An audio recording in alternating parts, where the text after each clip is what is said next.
ঊনবিংশ শতাব্দীর দ্বিতীয়ার্ধে 19th সেঞ্চুরির সেকেন্ড পার্টে একটা উল্লেখযোগ্য উপজাতি বিদ্রোহ ঘটেছিল, যেটাকে বলা হচ্ছে সাঁওতাল হুল।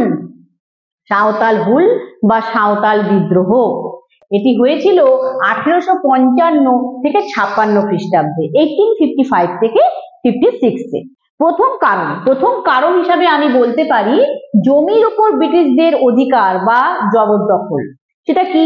আসলে এই যে সাঁওতালরা জঙ্গলে বাস করত, তারা কি করেছিল, জঙ্গলের বিভিন্ন গাছপালা কেটে সেই একটা জমি তৈরি করেছিল, চাষের উপযোগী জমি, যেটা ফার্টাইল ল্যান্ড বলা হয়, যেখানে যারা চাষাবাদ করবে বা এগ্রিকালচার করবে, সেই জায়গাটা তারা তৈরি করেছিল জঙ্গলের মধ্যে, এবং সেখানে তারা চাষাবাদ শুরু করেছিল। তারা কিন্তু এগ্রিকালচার করছিল, কালটিভেট করছিল। সেইটা কিন্তু ব্রিটিশ সরকারের কাছে খবর চলে যায়।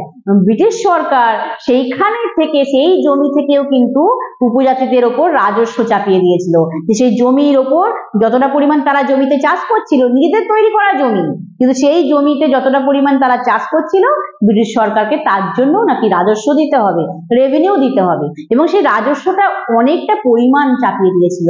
উপজাতি তো, ব্রিটিশ সরকার ভেবেছিল এরা তো বোকা, এদের ওপরে যতটা পরিমাণ রাজস্ব চাপানো যায়, তো প্রচুর পরিমাণে রেভিনিউ এদের উপর চাপিয়ে দিয়েছিল, এবং সেইটা সাঁওতালরা দিতে পারছিল না। তো সেই জন্য তারা যখন রাজস্ব দিতে পারছিল না, সেই কারণে তখন বাধ্য হয়েছিল তারা জমি ছেড়ে পালিয়ে যেতে, সাঁওতালরা।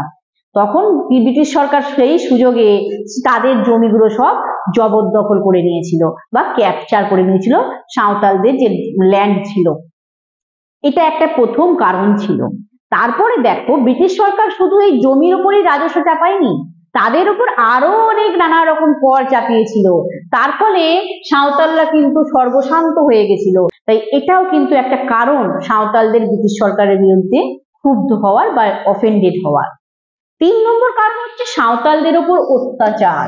তো রেলপথ যখন ভারতবর্ষে প্রবর্তিত হয়, প্রচুর গাছ কাটা হয়েছিল। গাছ না কাটলে ওই রেলের স্লিপার তৈরি হবে না। তো সেই গাছ কাটার ফলে, জঙ্গল থেকেই তো গাছ কাটা হয়েছিল, তাই জঙ্গল কিন্তু পুরোপুরি নষ্ট হয়ে যাচ্ছিল, ফরেস্ট কিন্তু পুরোপুরি নষ্ট হয়ে যাচ্ছিল। এবং সেখানকার যে সেই মানে জঙ্গলের যে আদিবাসী উপজাতি, তাদের মধ্যে সাঁওতালরাও পড়ে, তাদেরকে কি করেছিল, এই লর্ড ডালহৌসির যারা কর্মচারী ছিল, তারা কি করেছিল, এই সমস্ত সাঁওতাল উপজাতিদেরকে জোর করিয়ে বেগার খাটাতো, এবং যারা রাজি হতো না তাদের উপরে প্রচন্ড পরিমাণে অকথ্য অত্যাচার, নির্মম অত্যাচার করতো। এবং তাদের এই সমস্ত কারণের জন্য কিন্তু সাঁওতালদের জীবন প্রচন্ড পরিমাণে দুর্বিষহ হয়ে গেছিল।